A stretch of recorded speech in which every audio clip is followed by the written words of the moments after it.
Welcome to the first reading in our series, The Return of the God Hypothesis by Dr. Stephen Meyer. I have the book right here. I have looked forward to reading this book, and I'm excited to read it along with you as you watch with me. I will be giving my thoughts, comments as we go along in the book. My background is in medical physics and chemistry. I also teach a lot of mathematics, and I've written resources for K-12 students in the mathematical space. That's a little bit of my background. There's a whole video in our podcast series called Education Revolution, where I tell a little more of my story. You can go there. If you have any questions, feel free to ask. Otherwise, we're going to start with this book called The Return of the God Hypothesis.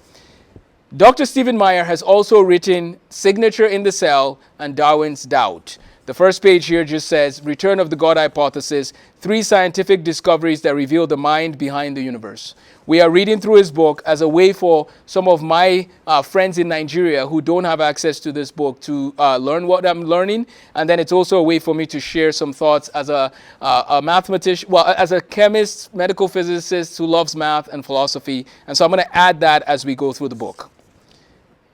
Before we go into the book, here's the biography of Dr. Meyer. Dr. Meyer received his PhD from the University of Cambridge in the philosophy of science. He directs the Center for Science and Culture at Discovery Institute in Seattle, and he has authored the New York Times bestseller Darwin's Doubt and Signature in the Cell in London, and the Times Literary Supplement Book of the Year.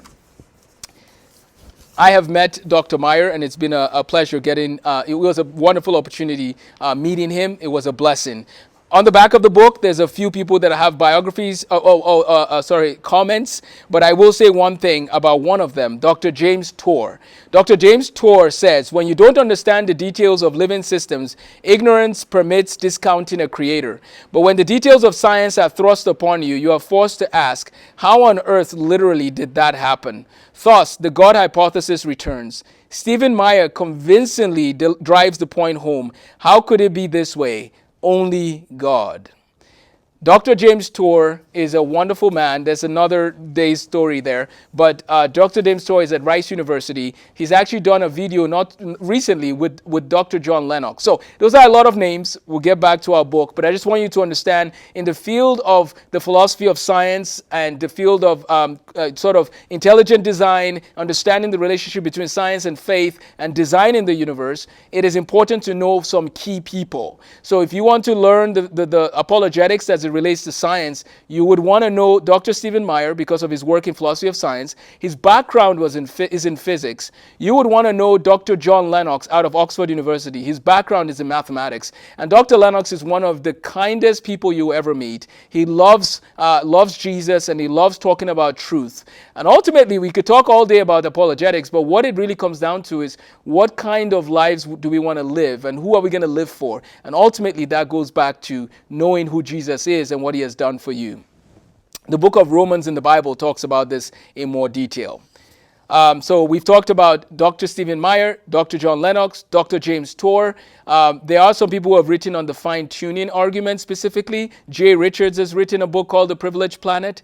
So if you're taking notes, I will encourage you to just make sure you take notes of some of these books and resources. And I'll try and have a document ready and handy where you can go over those things. I do have a few books to my right. I don't agree with everything in all of them, but these are great resources. You don't have to go through all of them right now, especially if you don't have time. But there are some key books, such as The Return of the God Hypothesis.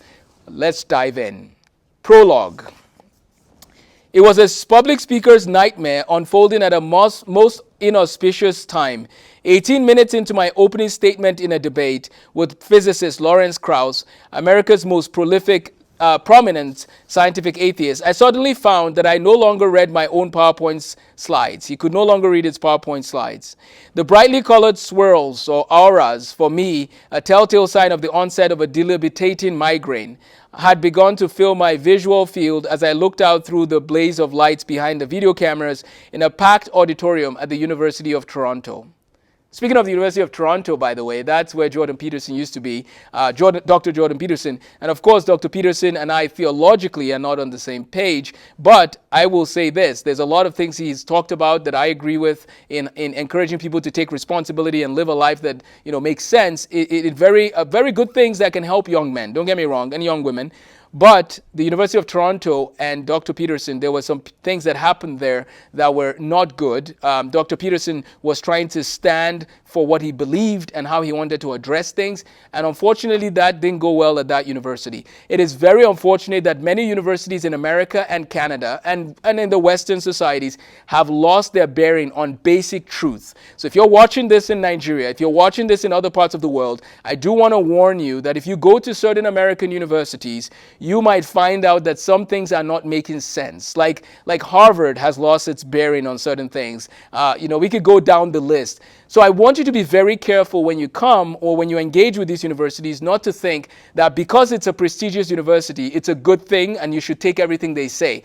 And you might argue, of course, Amos, nobody does that. Well, I've watched people come from Nigeria to America, and the types of arguments they've started making make me realize, yeah, they're doing a good job brainwashing people to believe things that are just not true. Again, this is not every university and this is not every professor, but I think it's very important that we're honest with ourselves. And please know that there are good professors in many universities, and I'm trying to be as kind and gentle with this topic, but some things have gotten out of hand. Like, we can't even define basic things anymore, and people are ostracized for believing things differently.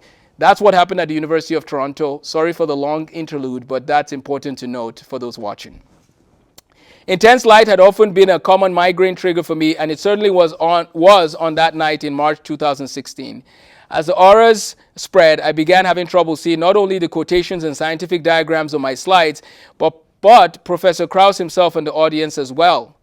Other neurological symptoms, numbness in my fingers and tongue, my voice echoing in my own head, and a difficulty finding words, aphasia, followed predictably in rapid succession.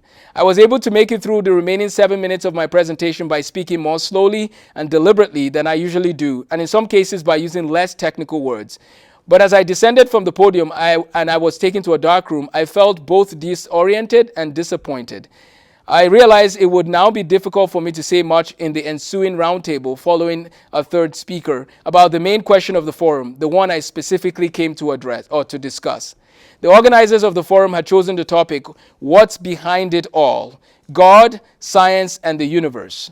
Professor Krause, then of Arizona State University, and I were a logical match to discuss this question from opposing points of view. Indeed, he and I had debated twice before, and I had often debated other scientific atheists during the preceding decade. Krause, who spoke first, had a reputation not only as an accomplished physicist, but also as a bold and outspoken controversialist, one with a talent for explaining scientific ideas to popular audiences. He's also well known for his provocative thesis that quantum physics can explain how the universe came into being from nothing. So he's also well known for his provocative thesis that quantum physics can explain how the universe came into being from nothing. But that evening, he didn't begin with a defense of that position. Instead, he began by declaring the topic of the forum unworthy of reflection and by characterizing me as unworthy of engagement. Indeed, he began the debate indulging in nearly 10 minutes of what his boisterous supporters clearly regarded as deliciously personal, inventive, denouncing both me and, by extension, the organizers of the forum. If you appear on stage with someone talking about these ideas, it gives the impression that the ideas are worth debating or that the person is worth debating. Professor Krause declared, in this case, neither is true. When a rival in debate descends into ad hominem argument, I usually find myself surprised at his willingness to waste allotted time. So an ad hominem argument is an attack on the character of the person, right? So we're going to be talking about this in more detail in logic. But this is the beginning of the book. There's more here. I'm just going to pause. But I want to say that in logic, it's important that we try to distinguish people's ideas from who they are and try to analyze those ideas well. And this is unfortunate that an ad hominem argument was happening. There is a good book here by Dr. Jason Lyle, Answers in Genesis, that goes over different logic topics, about 36 of them. We went through that at our school the first year, and one of them was ad hominem. Let's pause here, and we'll come back and continue learning about this debate between Lawrence Krauss and Stephen Meyer. Have a blessed day.